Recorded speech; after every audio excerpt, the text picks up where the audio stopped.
Digo, Padre mío que moras en el cielo, gracias, gracias por un Shabbat más al que nos permites llegar, al que nos permites pues llegar bien dentro de todo. Te pido que este día sea de bendición para todos en el sentido de poder pues tener conexión contigo, de aprender, de escucharte.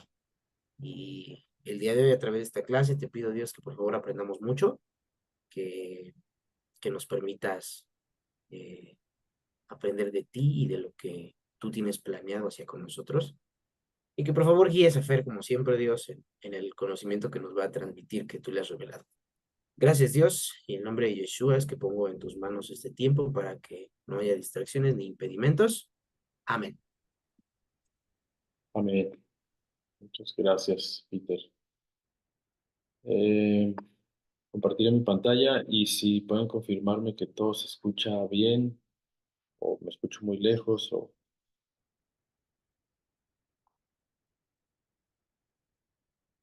No, amigo, te escuchas bien. súper. Entonces, si ya pueden ver mi pantalla, pueden ver que dice que estamos en el instituto. O perdón, alguien, escuché la vocecita de alguien.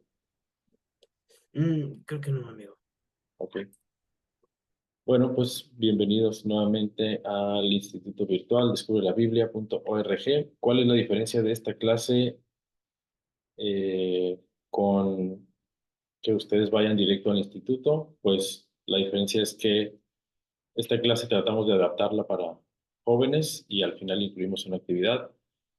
Y la otra diferencia es que la hacemos en grupo y eso nos obliga un poquito más a la disciplina. Entonces, esas son las ventajas de reunirnos sábado tras sábado para ver el material de este instituto virtual. Estamos viendo una serie que se llama La Biblia en 66 piezas y el día de hoy nos toca la pieza número 28. Como ya habíamos visto hace algunas piezas, en cuanto a contenido de la Biblia, llevamos más de la mitad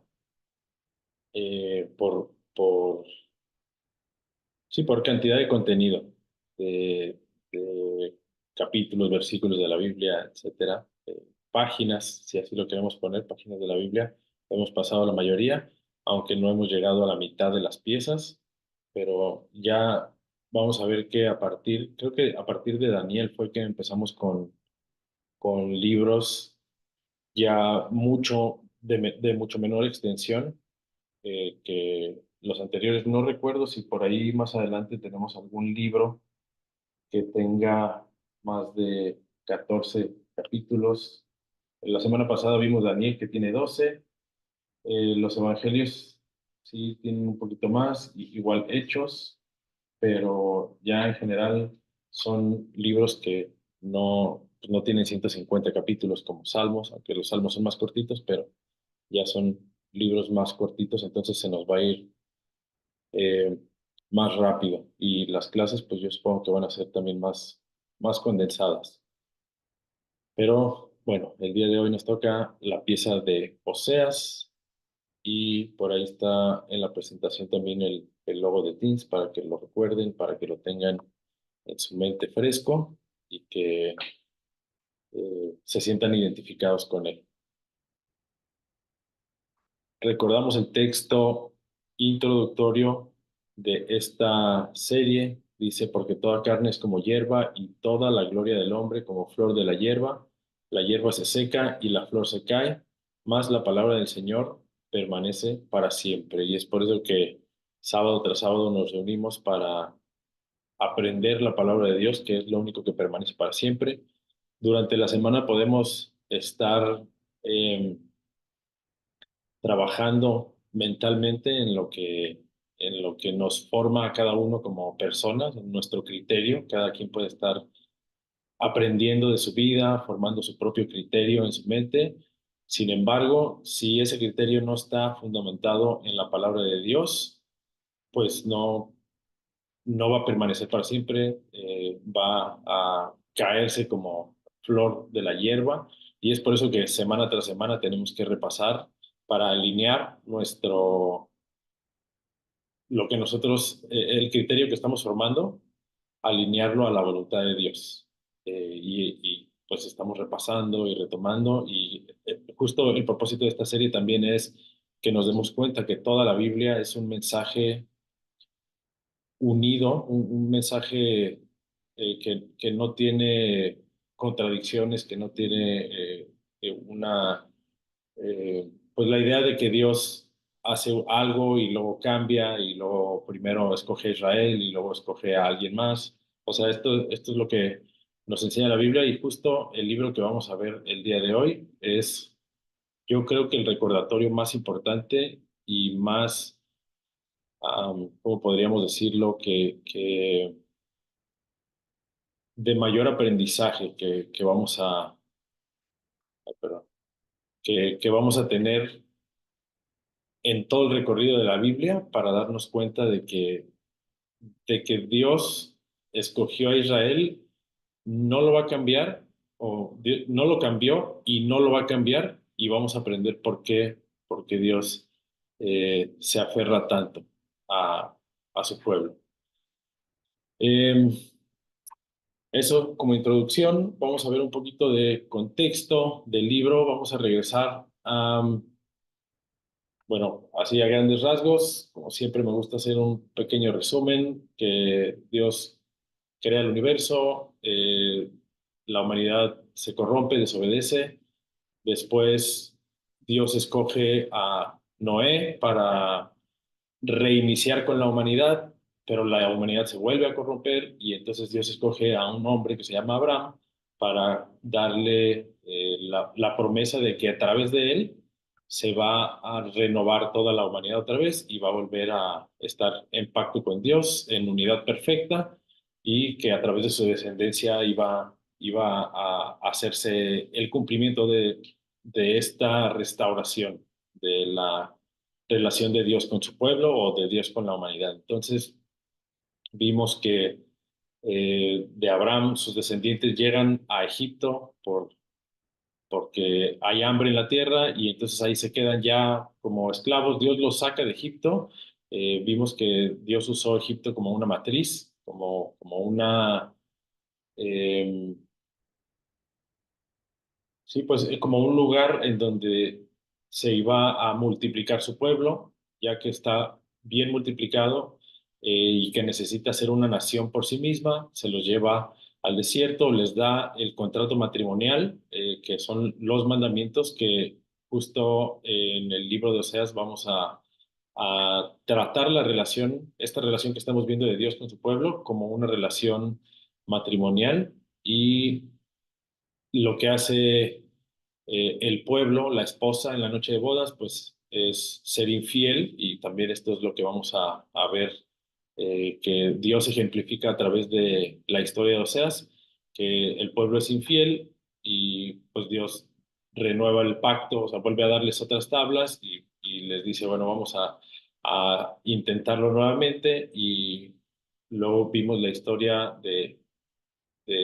o sea, ya que entran a la tierra prometida, la historia de jueces, que es el periodo antes de que Israel tenga reyes, solamente como para tener líderes en el pueblo que sean los que se encarguen de mediar las situaciones. Después vienen los reyes, porque Israel pide rey para ser como las demás naciones y Dios les da un rey. Bueno, ellos escogen primero un rey que no es exactamente como Dios quería que fuera. Dios les pone un rey que sí es, pero después la descendencia de ese rey se empieza a corromper también y bueno, vimos cómo hubo una lista larga de reyes que no cumplen la profecía de que un descendiente de David estaría sentado en el trono para siempre y pues es lo que estamos esperando que regrese el Mesías para que esto se haga realidad y también para que se cumplan las profecías de todos los profetas que hemos estado viendo. Pero bueno, regresamos un poquito, como ya habíamos pasado la época de los reyes, ya históricamente hablando, ya vimos la separación de las 12 tribus bajo el reinado de Saúl, de David y de Salomón. Israel era un conjunto de 12 tribus como una sola nación, pero después con el hijo de Salomón con Roboam se separa en dos casas, en dos grupos, 10 tribus al norte, 2 tribus al sur, y ya cada uno es tratado como una nación distinta, al grado de que incluso las 10 tribus, la nación del norte de las 10 tribus, se hace alianza con otros reinos para atacar a las tribus del sur y conquistarlos. O sea, ya ni siquiera conservaban la hermandad, sino que ya las 10 tribus también querían como conquistar a las tribus del sur. Y lo que sucede, o lo que vamos a ver el día de hoy, sucede en este Inter, o sea, regresamos un poquito antes. De hecho, ya vimos también el libro de Daniel y el libro de Jeremías, que hablan de la cautividad de Judá. O sea, primero se van cautivas las 10 tribus y luego eh, Dios también le da advertencias a Judá de que si ellos no obedecen, pues les va a pasar lo mismo. Y entonces Judá también se va cautivo, también ya vimos esta parte de la historia, y Judá regresa 70 años después. Este regreso creo que todavía no hemos llegado a él, o sí, más bien ya en el libro de Isaías también vimos que Ciro les permite a la casa de Judá regresar. Pero bueno, históricamente ya vamos muy avanzados, y ahorita en el libro de Oseas nos vamos a regresar un poquito a la etapa en donde todavía existían las 10 tribus del norte, pero estaban ya separadas de las 2 tribus del sur. Y más o menos, ahorita vamos a ver en qué años fue esto, pero regresamos a la época de los reyes. Entonces les digo, vamos a ir con un rey que se llamaba Jeroboam II. Este no es el rey Jeroboam el primer rey de las 10 tribus que se lleva a las tribus y que establece los dos altares de becerros de oro en Betel y en Dan. No es este mismo, es otro más adelante, algunos años más adelante, y su reinado duró 41 años. Aquí traté de hacer algo visual para que viéramos como la secuencia de los reyes de los que nos habla. Todo esto es a manera de introducción porque son reyes que se nos mencionan ahí en el primer versículo del libro de Oseas. Traté de hacerlo un poquito visual para entender cómo fueron los periodos de estos reyes. Entonces, Jeroboam, que reinó 41 años, Jeroboam II, él era de la tribu de las 10 tribus del norte. Y en el año 27 de estos 41 años, en el año 27 de Jeroboam II, en la tribu de Judá entró el rey Usías a reinar, que reinó 52 años. Y de sus 52 años, en el número 38, en el año 38, o sea, Usías en su año, el 27 de Jeroboam es el cero de Usías. A ver si ya poniendo más reyes queda un poquito más claro, pero de sus 52 años al 38 entró un rey llamado Zacarías en la casa del norte. Entra Zacarías, que solo reina 6 meses, así que en el año 39 de Usías entra Salum, que solo reina un mes, y le hacen ahí una revuelta y lo matan y le quitan el reino. Y entra Manahem, que fue el que destituyó a Salum en el año 39 de Usías. Y él dura 10 años, así que en el año 50, aquí van a decir, son 11 años, pero con respecto a los meses y demás, se, se puede dar por entendido que entra, y además porque así lo dice, ¿no? Que es en el año 50 del reinado de Usías, entra Pecaía y reina durante 2 años. Eh, no sé si levantaron la mano. No, es alguien que entró a la sala de espera. Ok. En el año número 50 del reinado de Usías entra Pecaía y reina durante 2 años, así que en el año 52 de Usías entra Peca de 20 años. Y en el reinado de Peca, que ya está aquí en rosita también para demostrar que durante su reinado suceden estas cosas, en el segundo año entra Jotam, que reina 16 años, y en el año 17 de Peca entra Acaz. que también reina 16 años, y durante su reinado, en el año 12, entra Oseas, que reina durante 9 años. Oseas, hijo de Ela. No, no es el mismo Oseas, hijo de Beri, que es el profeta que vamos a ver aquí. Este es el rey de las tribus de la casa del norte, de las 10 tribus del norte. Y en sus 9 años, él termina su reinado a los 9 años porque ahorita vamos a ver qué pasó, pero en su tercer año como rey llega Ezequías, que reina durante 6 años las dos tribus del sur, y en el noveno año de Oseas, hijo de Ela, es cuando se llevan cautivo a Israel. ¿Alguien se acuerda qué año? A ver, Selena dice rosado, norte y azul, sur. Sí, más o menos así traté de hacerlo. Aquí me faltó poner como clarificando una clave, clarificando los colores o algo así, pero muy bien, gracias ahí por ponerlo, Celina. ¿Alguien se acuerda más o menos en qué año fue el cautiverio de Israel? Pregunta el curso básico.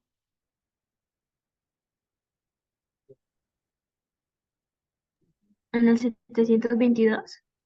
722, muy bien. En el 722 es cuando sucede esto. O sea que ahorita vamos a ver los años específicos. Solamente quería mencionar y que fuera un poquito más claro como los periodos en los que reinaron los reyes. Y en el capítulo 1, versículo 1 de Oseas, se nos dice que, dice, palabra de Jehová que vino a Oseas, hijo de Beeri, en días de Usías, que es este Usías que vemos aquí. Usías, Jotam que era hijo de Usías, y luego Acaz que era hijo de Jotam, y Ezequías que era hijo de Acaz. Dice reyes de Judá, estos son los reyes de Judá del lado derecho en azul, y en días de Jeroboam segundo, bueno, de Jeroboam dice hijo de Joás, rey de Israel, y ese es ese Jeroboam segundo. ¿Por qué no se mencionan todos los otros reyes de Israel, si es que estuvieron intercalados con estos cuatro reyes? No lo sé, no lo pude descubrir. Si alguien encuentra la respuesta, por favor, compártala. Pero el chiste es que se especifica, o s- sí, nos hace hincapié, Oseas, en que fue durante estos cuatro reyes. Ya no habla ni siquiera de Oseas. Eh, Probablemente no le tocó el cautiverio, o sea, no escribió sobre el cautiverio Oseas, y no, o sea, definitivamente estuvo durante los días de Ezequías, pero ya no escriben nada del cumplimiento del cautiverio Oseas, solo escribe advertencias, pero no confirma que se los llevó. Como el libro de Jeremías, que Jeremías ya cuando se cumple la profecía escribe Lamentaciones y dice que todo se hizo, como que todo se cumplió. De Oseas no tenemos un escrito así. Entonces, em, por eso, ahorita aquí en las fechas, tenemos que un aproximado fue entre el 748 y el 722, o sea, poco antes de que se los llevaran al cautiverio. 748 es porque fueron unos años antes, fueron algunos años antes de que se los llevaran al cautiverio, y en una línea de tiempo encontré el dato de que Oseas empezó su ministerio justo en el 748. Eh, Aquí ya vimos entonces el contexto, descripción general del libro. Este libro pertenece al grupo de profetas, ahí me equivoqué, profetas menores, que habíamos visto que los profetas menores no es porque sean menos importantes, sino porque tienen una extensión más corta o menos larga del contenido de su libro, y Oseas entra en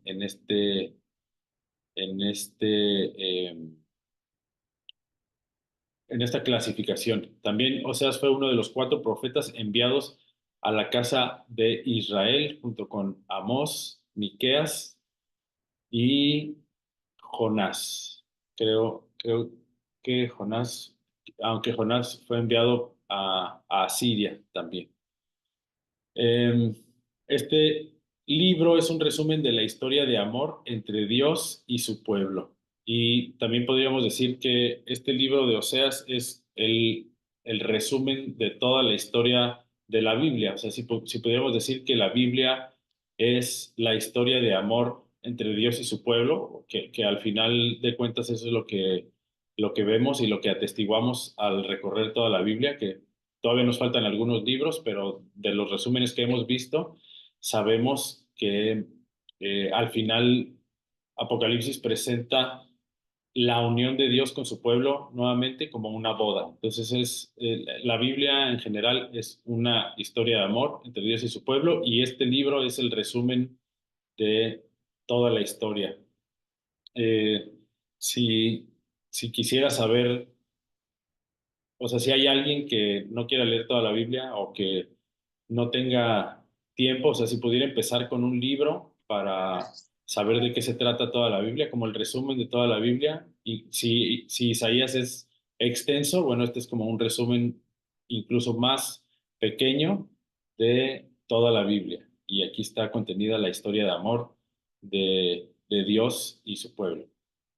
Autor, pues Oseas. Y fecha ya vimos, capítulos son 14 capítulos en total. La estructura general del libro está dividido, bueno, depende de quién y de dónde lo vean, pero en general tres secciones. La primera sección abarca de los capítulos 1 al 3 y nos habla acerca de Oseas y Gomer.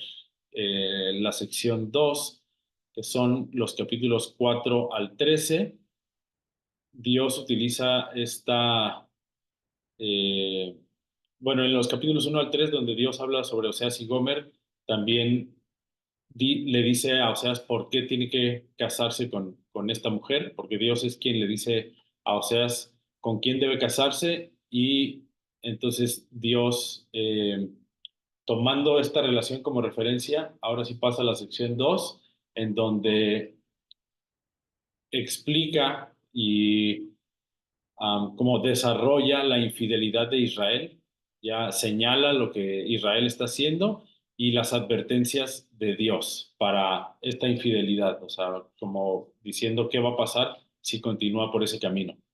Y la sección 3, que es el capítulo 14, es la esperanza de Israel. O sea, a pesar de que Israel fue infiel, a pesar de que Dios está lanzando advertencias e Israel no quiere hacer caso, al final cierra el libro con el capítulo 14, dándonos la esperanza de Israel y qué es lo que va a suceder, solo porque Dios así lo quiere.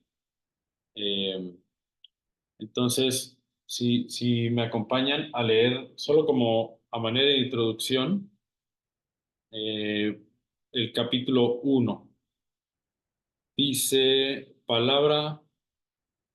Nada más voy a pasar aquí a los subtítulos que están contenidos en la sección 1. La primera sección es la esposa infiel de Oseas y sus hijos. Eso es el capítulo 1. Dice palabra de Jehová que vino a Oseas, hijo de Beeri, en días de Usías, Jotam, Acaz y Ezequías, reyes de Judá, y en días de Jeroboam, hijo de Joás, rey de Israel. El principio de la palabra de Jehová por medio de Oseas. Dijo Jehová a Oseas: Ve, tómate una mujer fornicaria e hijos de fornicación, porque la tierra fornica apartándose de Jehová. Fue pues y tomó a Gomer, hija de Diblaim, la cual concibió y le dio a luz un hijo.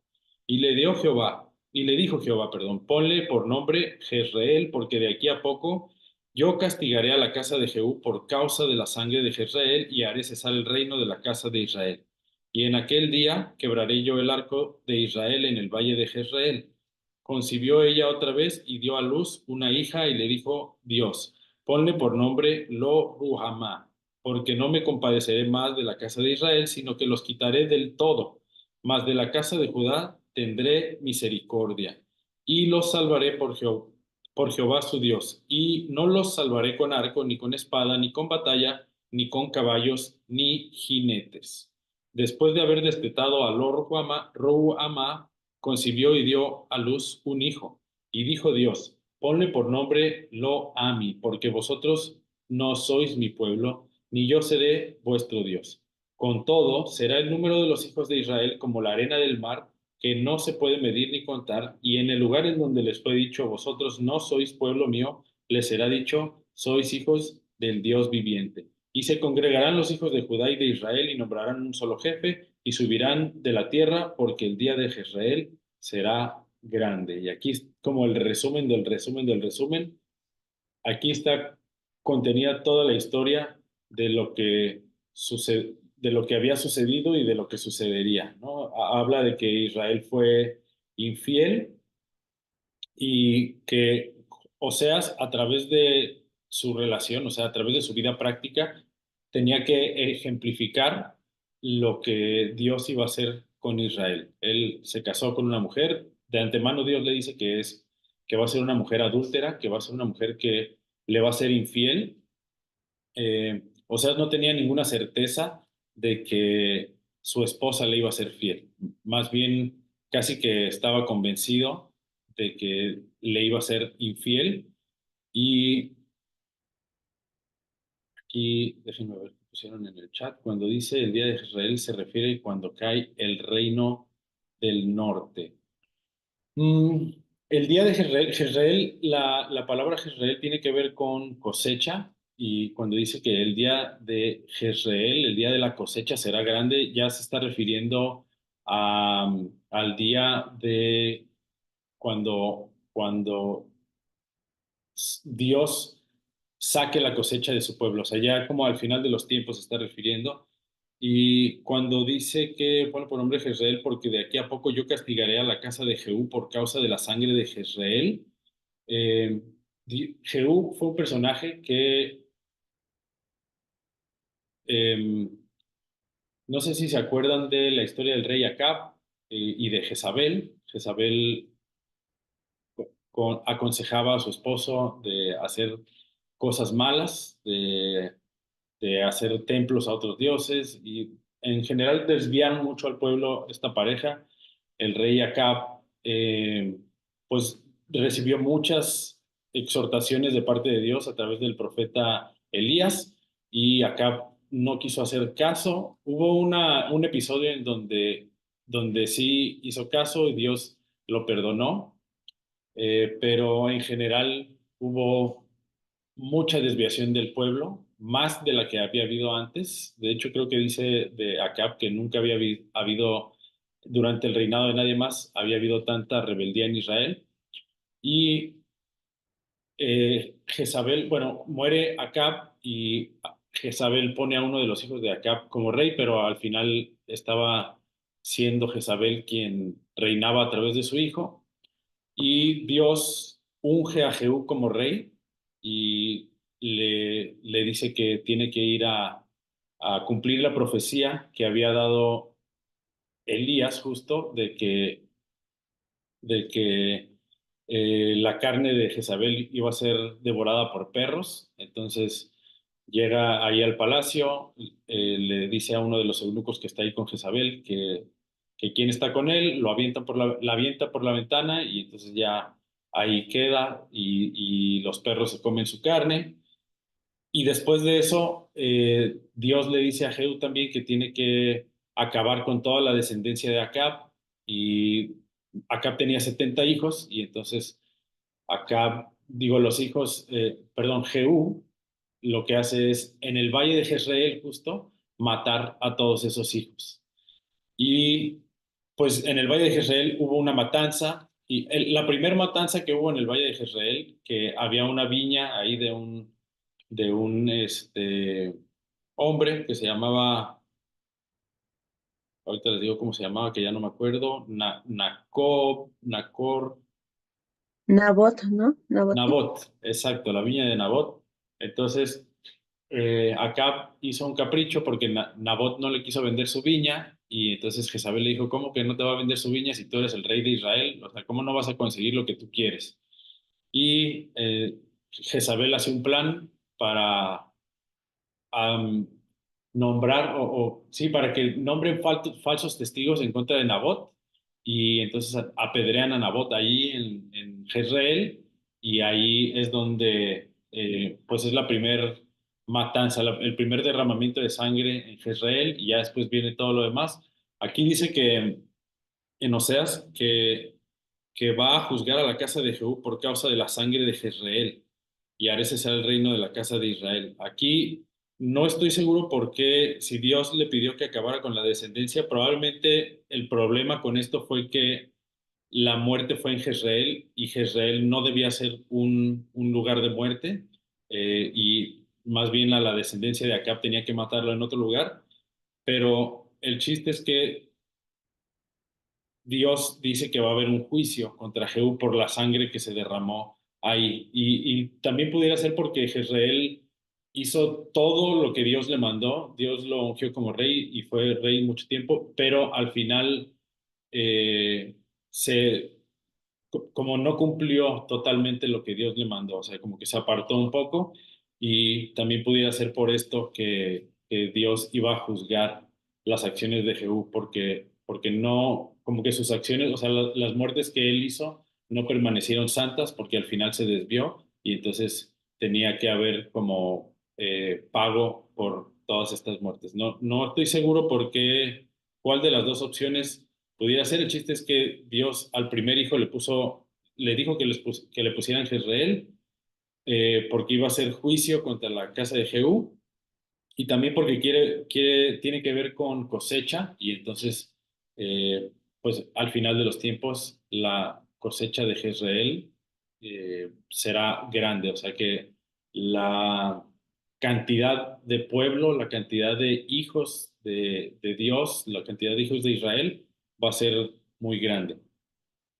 Y bueno, esto es del capítulo 1, que les digo que en los primeros versículos dice, o sea, como que Dios, derivado de la infidelidad de la esposa, eh, desecha, parecía como que desecha, pero lo que dice más adelante, a partir del versículo 7 es, más de la casa de Judá tendré misericordia y los salvaré por Jehová su Dios. Eso hablando de Asiria, ¿no? Asiria eran los que estaban gobernando el mundo en aquel entonces, y está hablando Oseas del juicio que viene de Asiria sobre Israel. Entonces, a Israel sí lo va a esparcir, a Israel sí se lo va a llevar, pero a Judá no, y dice que porque tendrá misericordia y lo salvará por sí mismo, o sea, porque él así lo quiere. Y dice, no lo salvaré con arco, ni con espada, ni con batalla, ni con caballos, ni jinetes. Y aquí esto es como una predicción de la batalla que tiene el ángel con los 185,000 soldados, que no los, en realidad Judá no vence a Siria, sino que Dios los protege con el ángel, sin necesidad de haber usado arcos, ni espadas, ni batalla, ni caballos, ni jinetes. Y después Dios dice que ya no son su pueblo después de esto. Dice, después de haber despertado a Lo Ruhamá, concibió y dio luz a un hijo. Y dijo Dios, ponle por nombre Lo Ami, porque vosotros no sois mi pueblo, ni yo seré vuestro Dios. A causa de su infidelidad, ya no hay relación, ya esto no puede seguir así. Pero el versículo 10 ya se torna a darnos como el final de la historia y la esperanza. O sea, a pesar de que Dios rechaza a su esposa, ya no tiene compasión, a pesar de que ya no tiene compasión de ella y que dice que ya no es su pueblo, dice con todo, o sea, a pesar de todo esto, será el número de los hijos de Israel como la arena del mar, que no se puede medir ni contar. Y en el lugar donde les fue dicho, vosotros no sois mi pueblo, les será dicho, sois hijos del Dios viviente. Y bueno, esto haciendo referencia ahí a la tierra de Israel. Y se congregarán los hijos de Judá y de Israel, esto ya es el final de los tiempos, la unión de los dos campamentos, las dos casas, que ya hemos visto en los otros profetas, y nombrarán un solo jefe, hablando del rey que va a ser descendiente del linaje de David, que ya vimos un anticipo de este personaje, que es el Mesías, Yeshua, y subirán de la tierra porque el día de Jezreel será grande. Nuevamente hablando de la cantidad de hijos y de la cosecha que va a venir a causa de que Dios esparció a su pueblo entre las naciones, el día de la cosecha, porque van a venir más adelante aquí en el libro de Oseas, dice que vendrán temblando de occidente y de todas partes donde fueron echados, y así que el día de Jezreel, o sea, el día de la cosecha, va a ser grande. Eh, la palabra Oseas, que no vimos la raíz de la palabra Oseas y que tiene que ver también con el nombre Yeshua, que viene de la misma raíz, que quiere decir salvación. Salvación de Dios, Dios salva. Eh, por eso, hasta el nombre de este libro nos da la esperanza de que Dios nos va a salvar a pesar de todo lo que hayamos hecho o lo que haremos. Siguiente subsección o subtítulo de esta sección es El amor de Jehová hacia su pueblo infiel, que es el capítulo 2.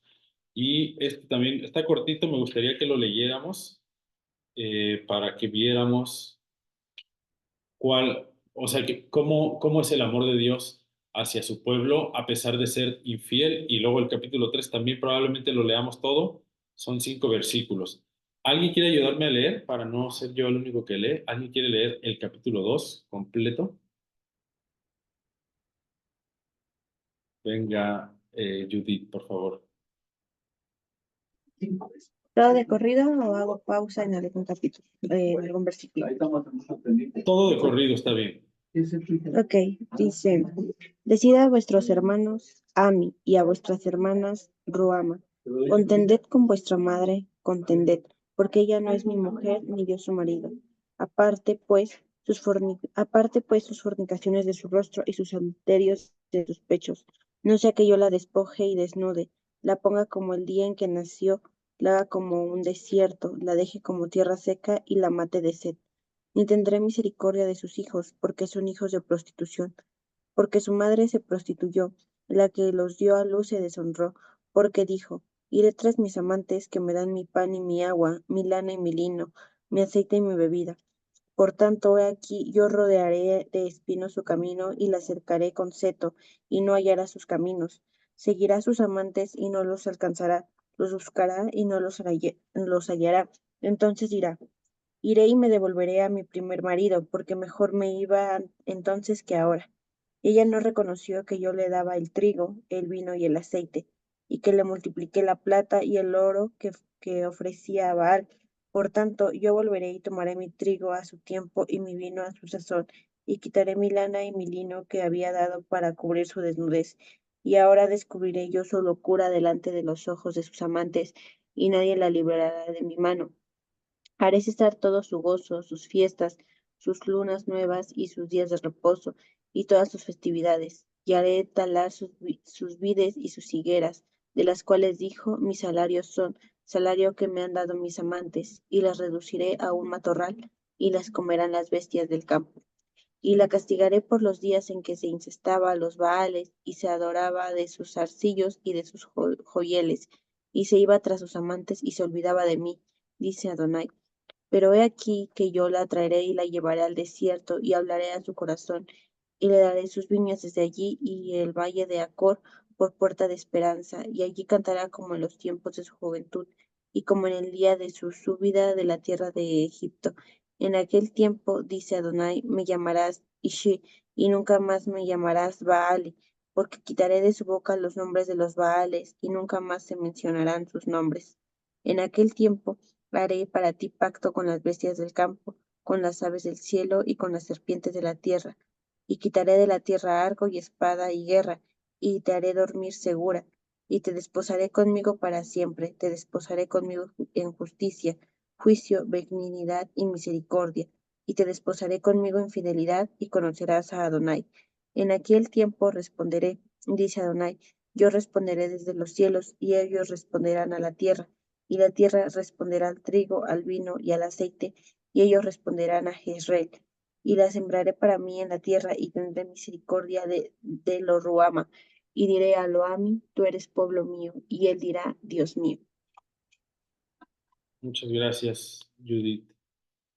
Em, Aquí está entonces toda la historia de, de lo que hizo Israel. Aquí es la comparación directa entre Israel con Gomer.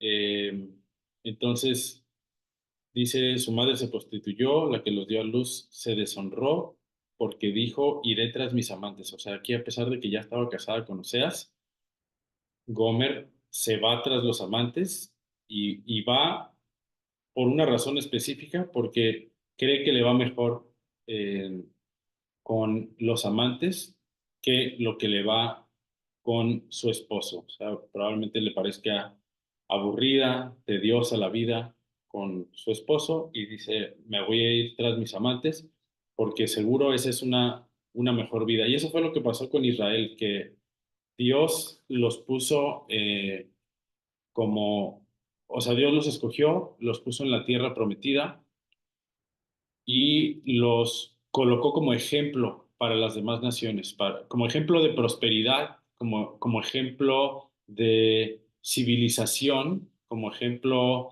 de cómo debe de funcionar un país, un gobierno que está gobernado directamente por Dios. O sea, no son inventos humanos, no son reglas humanas, no hay que descifrar cuáles como cuáles son las claves de las relaciones humanas.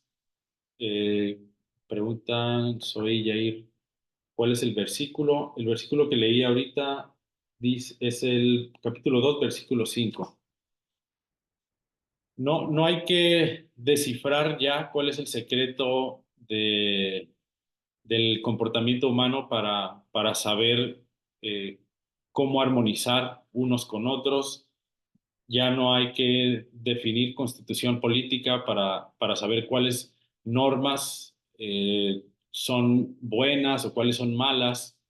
O sea, todo eso Dios se lo ahorró a su pueblo dándole las instrucciones perfectas de convivencia, de justicia, de equidad, de juicio. Ya no había que inventar nada, solamente había que actuar y ser ejemplo para las demás naciones, pero Israel dijo, como que no me convence, como que lo que Dios dice que es bueno y es malo, no creo que sea correcto. Vamos a ver qué ofrecen los otros dioses, vamos a ver qué ofrecen las otras naciones y pues empezaron a hacer esto, empezaron a buscar, según ellos, a buscar prosperidad en otros dioses y que si prendes esta velita te va a ir bien y que si haces esta danza va a caer lluvia, si prendes incienso a este dios te va a servir para esto.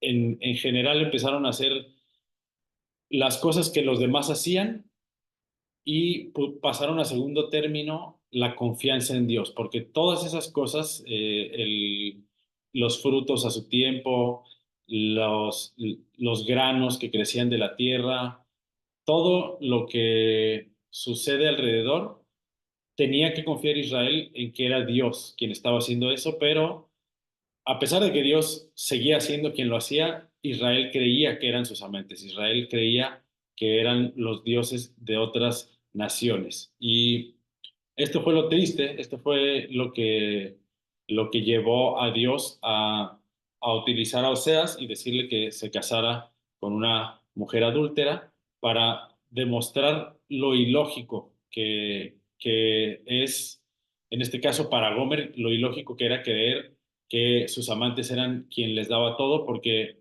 dice que Oseas tenía que darle a los amantes para mantener porque ya no quería recibir nada de él, tenía que darle a los amantes para que ella recibiera y ella creía que era a través de los amantes que obtenía todo esto. Y también esto nos recuerda la historia del hijo pródigo, cuando el hijo pródigo desecha el estar con su papá, desecha el, como la estructura familiar y prefiere ir a vivir solo, prefiere ir a gastar solo, prefiere ir a experimentar los placeres de la vida, pero solo. Y también como que él cree que todo lo que tiene y todo lo que está haciendo, está disfrutando, pues es por lo que tiene el mundo, pero en realidad toda esa riqueza que se llevó era de casa de su padre. Entonces aquí vemos como un paralelismo de esta historia. Eh, y la Gomer, así como el hijo pródigo, hay un momento en donde dice, iré y me volveré a mi primer marido, o en el caso del hijo pródigo, iré y me volveré a casa de mi padre, porque mejor me iba allá que acá, porque mejor me iba antes que ahora. Y de todos modos vemos la misericordia de Dios aquí en este segundo capítulo de, a pesar de que ella fue infiel, pues él siguió dando y dando. Y también pues habla de que más adelante Dios, también lanza una como pequeña maldición. Dice que descubrirá su locura en versículo 10 delante de los ojos de sus amantes y nadie la librará de mi mano. Y en el versículo 11 dice, haré cesar todo su gozo, sus fiestas, sus nuevas lunas y sus días de reposo y todas sus festividades. Y pues justamente fue eso lo que pasó con las 10 tribus, que se perdieron por completo y se borró esta bendición de sus vidas y ahora pues andan o andamos festejando otras fiestas, haciendo otras cosas que nos alejan de la bendición, más que, o sea, porque las fiestas representan bendición, representan conocimiento de Dios, representan crecimiento espiritual, pero al no tener las fiestas, pues ya no tenemos ese crecimiento espiritual y pues es una maldición para nosotros. Pero el versículo 14 dice, pero he aquí que yo la traeré y la llevaré al desierto y hablaré a su corazón y le daré sus viñas desde allí y el valle de Acor por puerta de esperanza y allí cantará como en los tiempos de su juventud y como en el día de su subida de la tierra de Egipto. O sea que él va a renovar el voto, va a renovar el pacto. Quiere decir que no la iba a desechar por completo, sino que después de que ella obtuviera este aprendizaje, porque esta relación de Oseas y Gomer lo que representa es que Gomer tiene la libertad, o sea, no por estar en un pacto con su esposo, significa que no tiene la libertad de ir y prostituirse con sus amantes y de hacer otras cosas. Entonces, lo que aquí nos está representando Dios es que él iba a permitir a su pueblo experimentar y hacer otras cosas.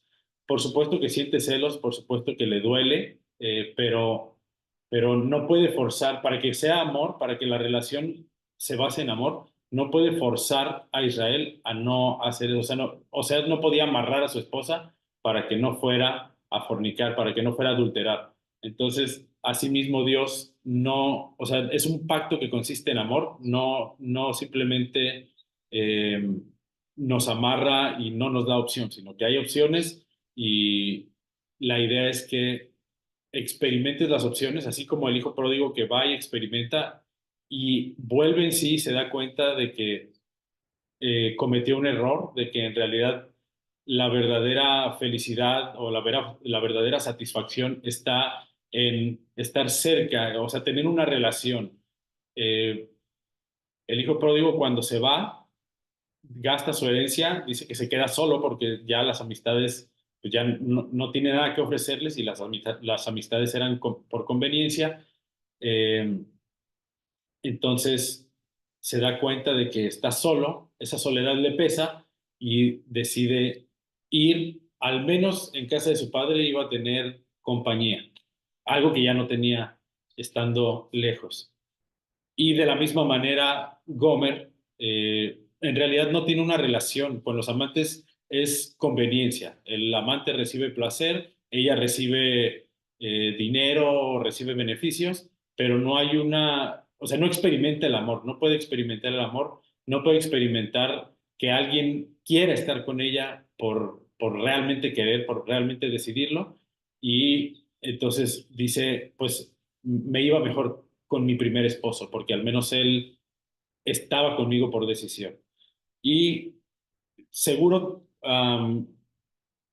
seguro en algún momento de tu vida te vas a dar cuenta de que esto es así y probablemente en esta etapa de tu vida te des cuenta de que tú quieres irte de tu casa, quieres despegarte de tu familia, quieres como experimentar por ti mismo, piensas que en tu casa hay muchas reglas, como que estás atado, te vas a dar cuenta que no estás atado, te vas a dar cuenta que eres más libre de lo que crees, pero probablemente te vayas de tu casa o busques eh, satisfacción en otros lugares y te vas a dar cuenta de que al final a nadie le importas. Esta es una verdad muy triste, pero a nadie le importas. Nadie va a hacer algo por ti que le estorbe en sus propósitos o en sus deseos, mucho menos alguien va a dar la vida por ti. Entonces, cuando experimentes esto, estando fuera, te vas a dar cuenta que no puedes experimentar el amor primero fuera de Dios, ¿no? Fuera de lo que Dios te da y Dios te puso en tu familia por alguna razón y entonces Dios sabe que puedes experimentar amor en esa familia. Y bueno, si por alguna razón eso no se puede dar o ya no puedes regresar a tu casa o ya no puedes ver a tus papás como antes, pero te aseguro que tus papás darían la vida, incluso sin entender realmente el amor, ellos podrían dar la vida por ti porque algo dentro de ellos les hace saber que te tienen que amar. Pero bueno, si esto no es suficiente, después eh, te casarás. Yo espero que algún día todos se casen para poder comprender este amor desde este punto de vista, desde esta experiencia. Y si eso no es suficiente, pues después vas a tener hijos y ahora sí vas a entender muchas de las cosas y vas a entender el amor y vas a entender el amor de Dios como padre y también cuando te cases, pues vas a entender el amor de Dios como esposo. Pero bueno, todo esto solo para decir que el amor requiere libertad y es por eso que Dios le dio libertad a su pueblo y a través de la relación de Oseas y Gomer, él representa que la novia es libre, sin embargo, en su libertad se va a dar cuenta y va a experimentar la soledad y se va a dar cuenta de que pues le va mejor. Eh, le va mejor en donde sí hay amor. Dice, voy a leer aquí un comentario de Isaac. Cuando un día me raspé fuerte la pierna, nadie fue a ayudarme, pero cuando me vio mi papá salió corriendo y me curó. Exactamente. Solo los papás te aman de verdad. Qué bueno que lo comprendas, Isaac. Y sí, solo ellos. Y si Dios lo permite, algún día tu esposa te va a amar de verdad. Que también otra lección que nos enseña el profeta Oseas de aquí es que eh, muchas veces nosotros queremos como casarnos con la princesa que nos aviente el pelo de la torre o con el príncipe azul que nos rescate. Y aquí Dios a través de Oseas, y yo creo que de Oseas más específicamente, pero bueno, también de Jeremías y de los demás profetas, lo que Dios nos quiere enseñar es que no se va a hacer nuestra voluntad. Tú tienes los deseos de casarte con cierta persona, pero no estoy diciendo que a todos les va a decir Dios que se casen con una prostituta, o sea, el punto es que nunca te pongas tus deseos. Sin duda, Oseas habrá tenido deseos de casarse con una mujer fiel, al menos con una mujer que no le fuera a ser infiel y que sus hijos no sabía si eran de él o no eran de él. Pero aquí la obediencia de Oseas va más allá y pone a Dios por encima, o sea, la instrucción de Dios por encima de sus deseos. Oseas pudo haber dicho como Jonás, no me conviene, no voy a hacer eso que tú me estás pidiendo, así como Abraham cuando Dios le pide que sacrifique a su hijo, así como Jeremías cuando se pone el yugo y cuando lo azotan, o sea, la lección más grande aquí de Oseas, de Dios pidiéndole a Oseas que se case con una prostituta es, lo que yo te digo es para cumplir un propósito específico y confías o no confías en mí. O sea, puedes poner tu obediencia por encima de tus deseos Si sí, va a ser mucha bendición. Y bueno, aquí tanta bendición que este libro, pues es un ejemplo del verdadero amor. Dice capítulo 3 me dijo otra vez, aquí seguimos en la sección 1, es el subtítulo Oseas y la adúltera. Me dijo otra vez, Jehová ve, ama a una mujer amada de su compañero, aunque adúltera, como el amor de Jehová para con los hijos de Israel, los cuales miran a dioses ajenos y aman tortas de pasas. La compré entonces para mí por 15 siclos de plata y un homer y medio de cebada. O sea, ya después de que se había casado con ella y todo, la perdió y va y la compra nuevamente. Y le dije, tú serás mía durante muchos días, no fornicarás ni tomarás otro varón. Lo mismo haré yo contigo, porque muchos días estarán los hijos de Israel sin rey, sin príncipe, sin sacrificio, sin estatua, sin efod y sin terafines. Nuevamente, el juicio de Dios, diciendo que Israel se iba a apartar de su identidad. Después volverán los hijos de Israel y buscarán a Jehová su Dios y a David su rey y temerán a Jehová y su bondad en el fin de los días. Esto ya hablando nuevamente del final de los días. Y aquí, curioso, en el capítulo 3 versículo 1 que dice, ve, ama a una mujer amada de su compañero, aunque adúltera, como el amor de Jehová para con los hijos de Israel. Y esto lo que nos enseña es que el amor no tiene que ver con un sentimiento, o sea, porque Oseas pudo haberle dicho a Dios, ¿cómo voy a sentir algo por esta mujer que está con alguien más? ¿Cómo voy a, o sea, no le puedo decir a mi corazón que la ame, si ella es adúltera, si es infiel, si me fue infiel, ¿cómo voy a hacer esto? Y aquí Dios le está diciendo, ámala, o sea, es una instrucción. Amar es una instrucción que le das tú a tu mente, que, que tiene que ver con la decisión de hacer algo por alguien a pesar de que no lo merezca. Y esto es algo que ya hemos visto antes, que el amor en realidad es decidir servir a alguien a pesar de que no lo merezca. Y aquí está el ejemplo más grande que podemos ver. Ve y compra a una mujer que fue adúltera y ámala. O sea, sírvela y protégela y guárdala y tenla para ti.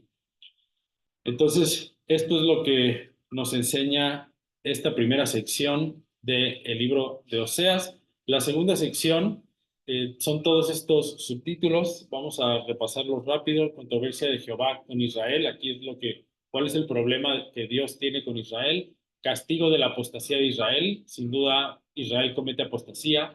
Insinceridad del arrepentimiento de Israel. ¿Cuántas veces Israel se arrepentía para buscar el beneficio de Dios, pero en realidad, pues en cuanto ya les empezaba a ir mejor, se volvían a sus dioses?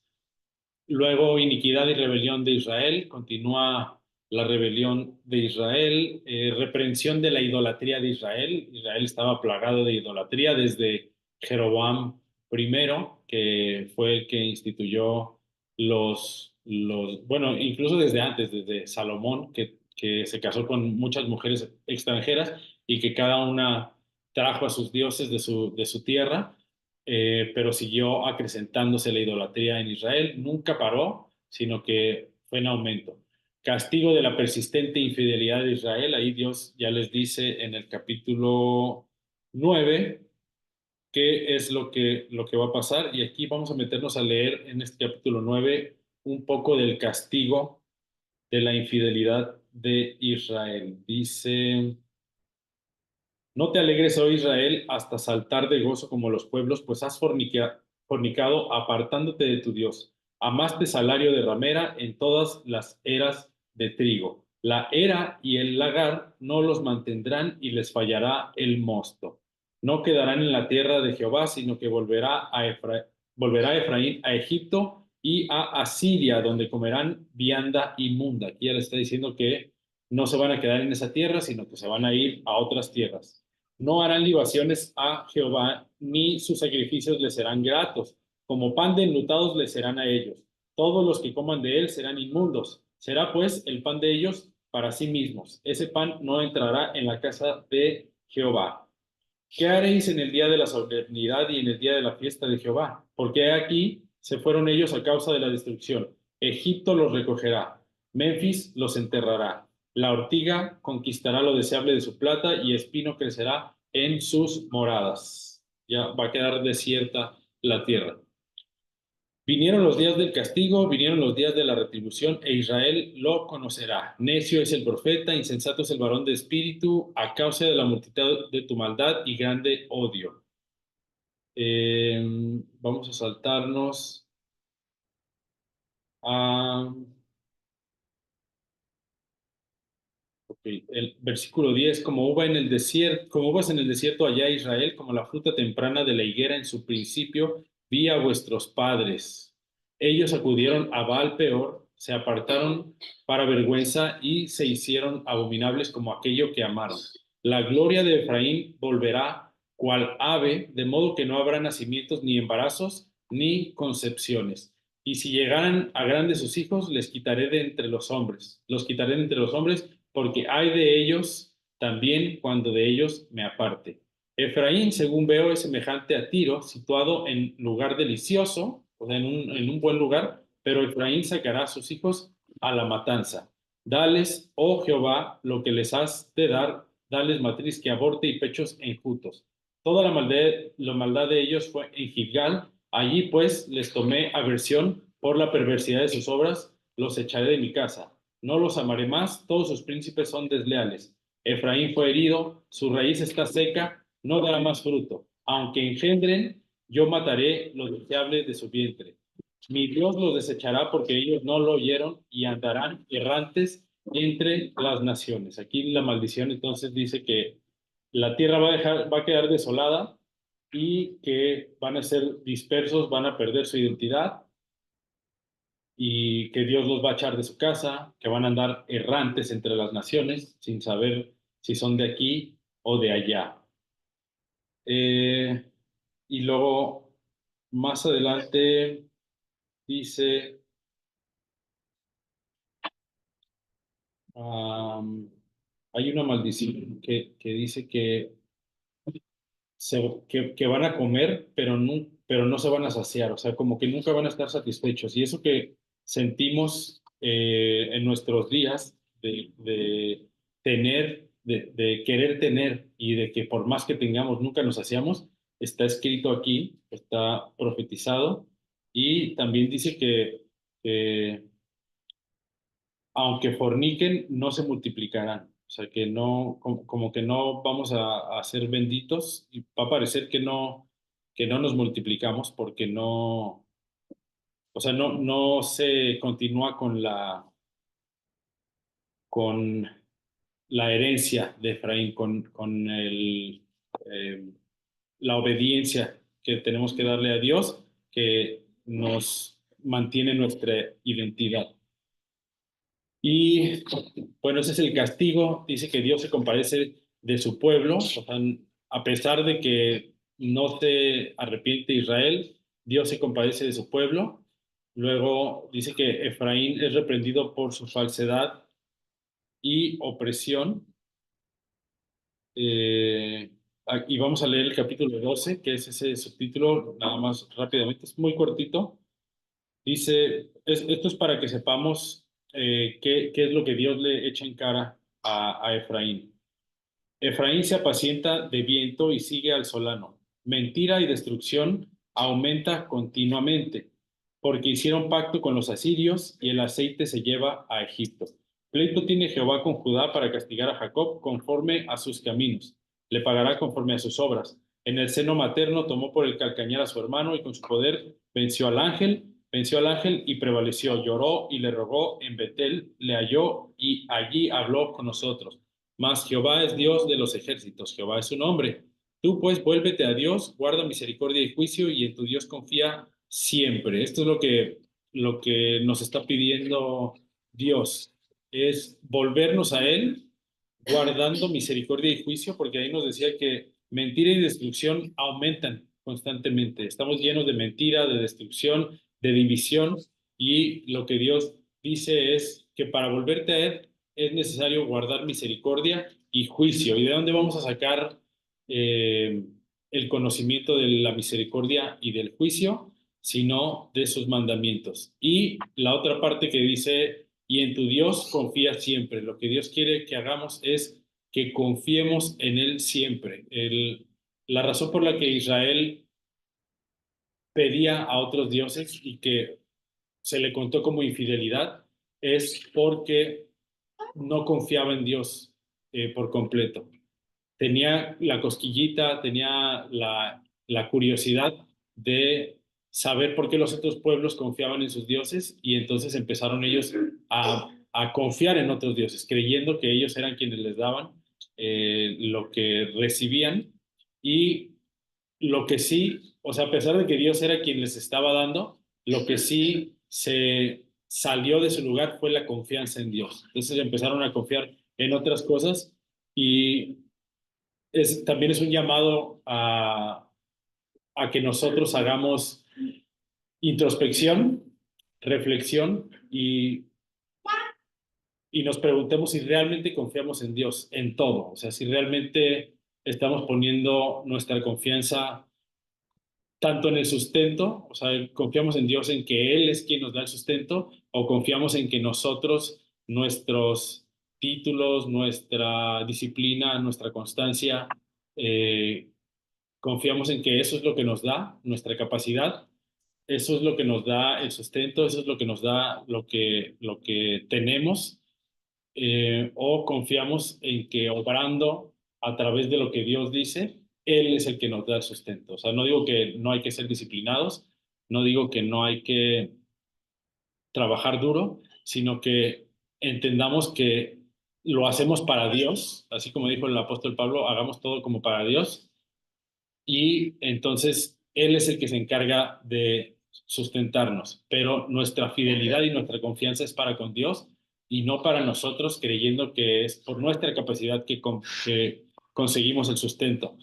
Eso por un lado, y también por otro lado, sí, confiamos que nuestra identidad está en lo que dice la sociedad, en lo que dice la, como la cultura general, o confiamos en que nuestra identidad está en lo que Dios dice, en el sentido de que nos da miedo no celebrar o no participar en ciertas fiestas o ciertas actividades porque qué van a decir, que somos diferentes o qué van a decir si no participo, si no hago esto, como el miedo a la crítica de la sociedad a través de ese miedo podemos ver o saber que no estamos confiando del todo a, en Dios. Pau y Eli Cuevas dice que a qué se refieren con que aman las tortas de pasas. Es como mm, era una práctica que se tenía de preparar tortas para Astarte, si no mal me parece, y yo supongo que les ponían pasas, pero es como una crítica a que aman las tradiciones o las prácticas que son para otros dioses. O sea, algo que no tiene nada que ver con las instrucciones de Dios o la forma correcta de exaltar a Dios, sino que están buscando exaltar a otros dioses. Es como si dijera que aman las tortas de pasas, es como si dijera que aman la rosca de reyes. O sea, estás participando en fiestas o en celebraciones que no son para exaltar a Dios porque no son fiestas que Dios mandó. Pero tú fielmente las llevas a cabo porque piensas que, número uno, piensas que está bien y número dos, piensas que acarrea cierta bendición. Entonces a eso se refiere y qué a tiempo tu comentario, Pau, de justo hablando de la infidelidad, ¿no? Que creemos que las fiestas que hay en la sociedad pues son importantes para nuestra vida de cierta forma, ya sea para encajar en la sociedad o porque creemos que de alguna forma nos benefician. Pero bueno, eso es hablando de que Efraín es reprendido por su falsedad y opresión que tiene que ver con la forma en la que ellos estaban tratando unos a otros. Hay, no me acuerdo quién lo hizo, pero bueno, la historia de Acab que les conté hace rato, en donde pues llaman a testigos falsos para ir en contra de Nabot y hasta el extremo de matarlo. O sea, ya eso era como lo normal ya en aquel entonces. Y bueno, hoy en día, claro que también por dinero, por posesiones, se mata y se hacen estas cosas, pero ya desde aquel entonces Dios está reprendiendo a Efraín porque eran prácticas que había en el reino en aquel entonces. El, que la codicia y que el querer tener lo que no se tiene, lo que alguien más tiene, los llevaba, y también hoy en día les digo, pero los llevaba en aquel entonces a matar, a juzgar falsamente, a ver por el que tenía, o sea, hacer corrupción. Al que daba dinero, a ese se le juzgaba bien. Si había ahí un pleito por un pedazo de tierra, por ejemplo, se juzgaba no justamente, sino el que tenía dinero para pagar, es al que se le decía, pues esta tierra es tuya porque pues, ya me diste la mordida y tú puedes quedártela. Eh, Todas estas cosas que hoy vemos que en nuestros tiempos también eran cosas que se veían en aquel entonces y es por eso que Dios reprende a Efraín, a Israel. En el capítulo 13 viene la destrucción total de Efraín predicha, ya se predice qué es lo que va a pasar, que se van a ir, que van a ser esparcidos, y el capítulo 14, que es ya el último capítulo, sección 3, es la súplica a Israel para que vuelva a Jehová. Ahí me faltó una V, que vuelva a Jehová. Dice el versículo 1 del capítulo 14: vuelve, oh Israel, a Jehová tu Dios, porque por tu pecado has caído. Entonces aquí es un recordatorio de Dios de no es que Dios nos haya abandonado, no es que Dios haya cambiado de decisión y haya permitido que Israel fuera llevado cautivo y que se perdiera. O sea, Dios no cambió de decisión y dijo, ay, como que Israel ya me hartó y me voy a ir con otro pueblo. Nunca hizo eso Dios, pero aquí Dios nos está recordando por qué es que caímos y caímos en qué, o sea, qué fue lo que pasó, que caímos en las maldiciones que ya estaban predichas desde Deuteronomio. Entonces, aquí continuamos con esta historia en donde Israel tiene las dos opciones. Después de haber hecho el pacto con Dios, tiene las dos opciones de ser obediente o de ser desobediente. La obediencia va a acarrear construcción, va a acarrear crecimiento, va a acarrear bendición, y la maldición va a acarrear destrucción, caída, así como lo vemos aquí, y va a acarrear separación de Dios. Eh, Aquí está este versículo de Oseas 14:1 que nos recuerda a Deuteronomio 38, que dice Deuteronomio 38 para hacer ahí la comprobación. Y tú volverás y oirás la voz de Jehová y pondrás por obra todos sus mandamientos que yo te ordeno hoy. Y el capítulo 1 dice, vuelve, oh Israel, a Jehová tu Dios. ¿Cómo podemos volver? Dice, volverás y oirás la voz de Jehová y pondrás por obra todos sus mandamientos. O sea que para volver hay que oír la voz de Jehová. ¿Cómo podemos oír la voz de Jehová? Pues por su palabra, o sea, su palabra, ahí está su voz en su palabra.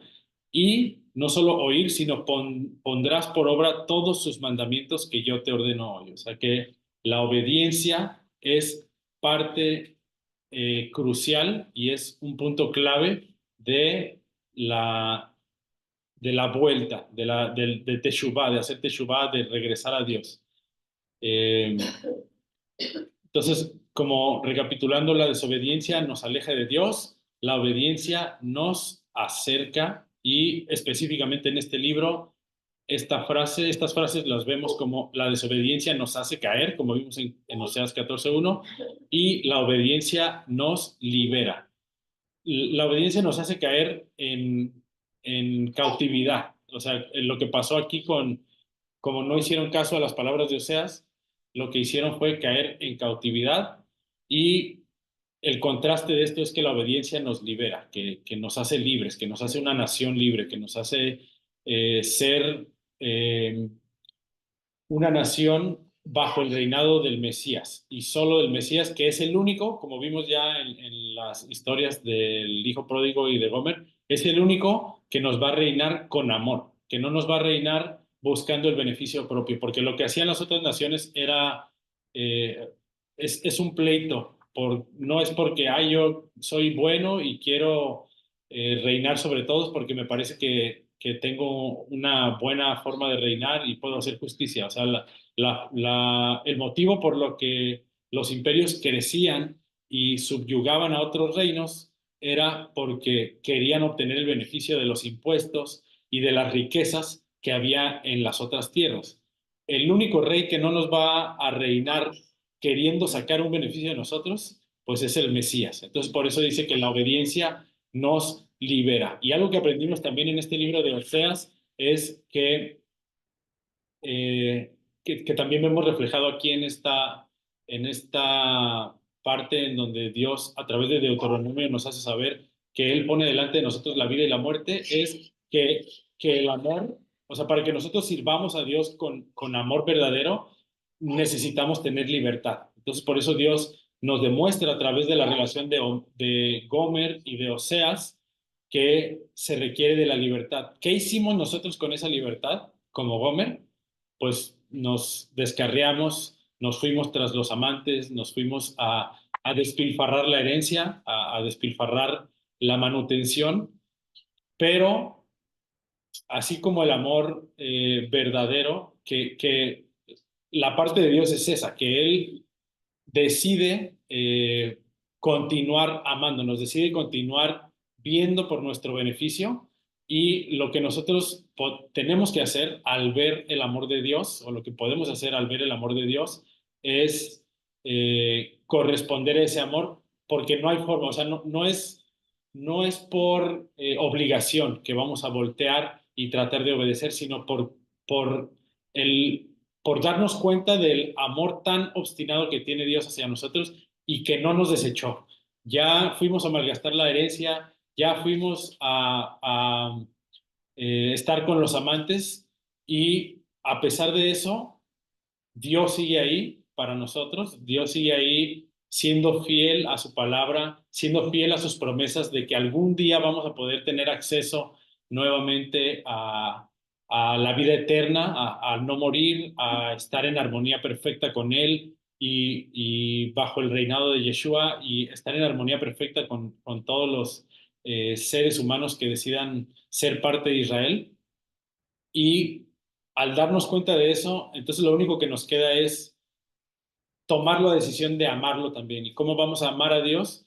O sea, ahí Él nos dejó claro que la forma correcta de que nosotros podemos amarlo es despojarnos de nuestros deseos, como los profetas hicieron, despojarnos de nuestros deseos y poner como máxima autoridad la obediencia, poner como máxima prioridad la obediencia a Dios.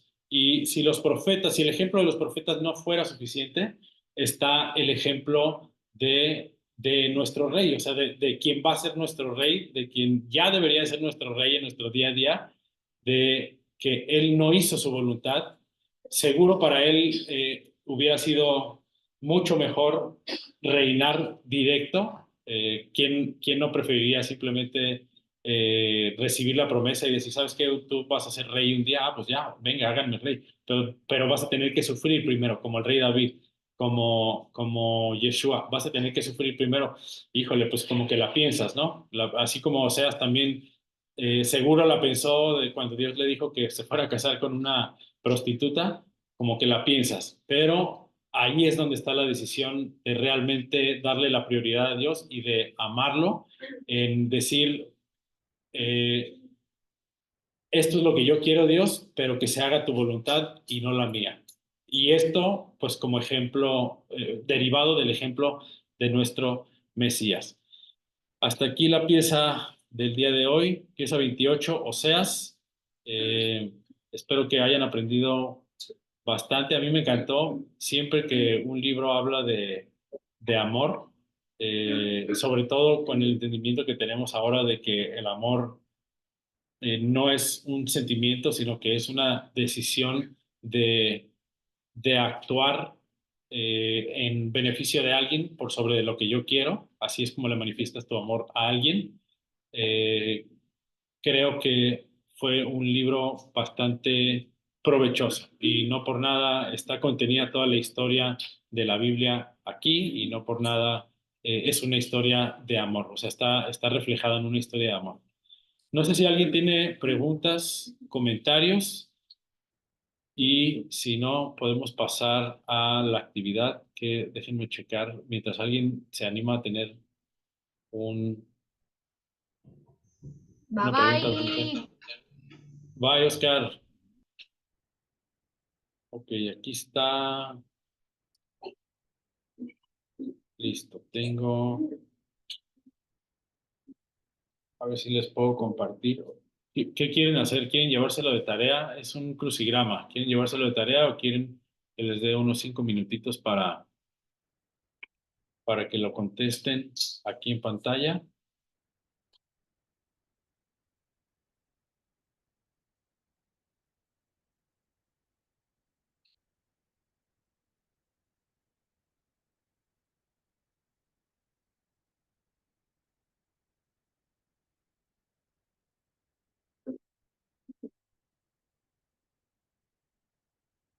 Sin comentarios.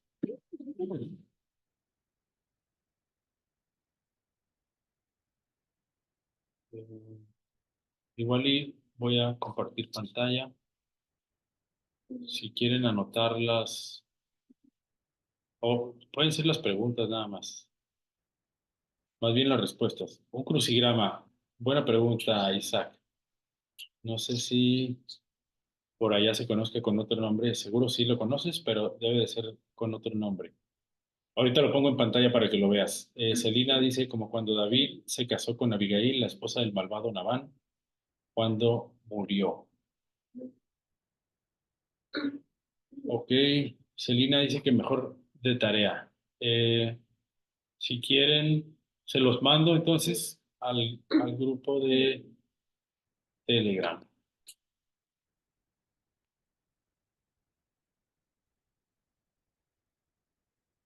Ahorita lo mando. Mientras alguien que quiera decir algo, me quedé ya solito de los profes, pero si alguien quiere decir algo, bienvenido.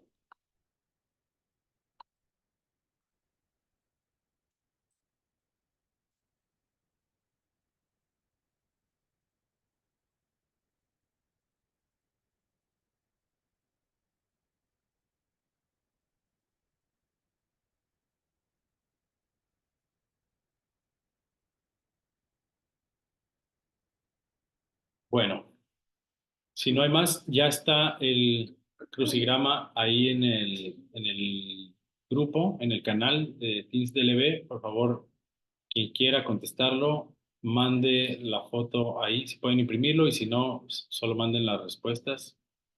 Muy entretenido. No sé si, Isaac, si estás en el grupo y lo puedes descargar, si no, aquí les voy a compartir pantalla rápidamente, solo para que no se quede con la duda, Isaac, de qué es un crucigrama.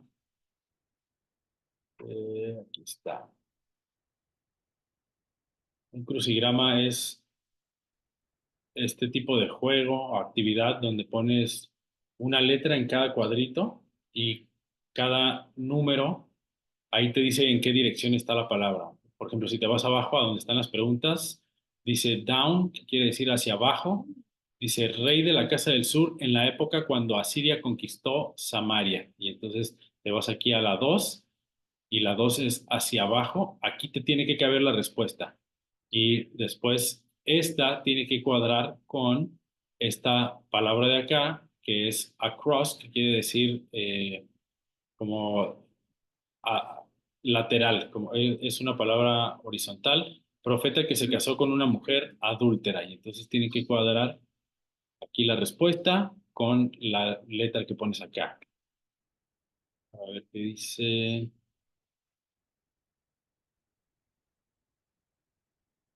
Yo lo conozco como rompecabezas avanzado, ¿ok? Ahora ya sabemos cómo se dice en Argentina crucigrama, rompecabezas avanzado, como rompecabezas de palabras.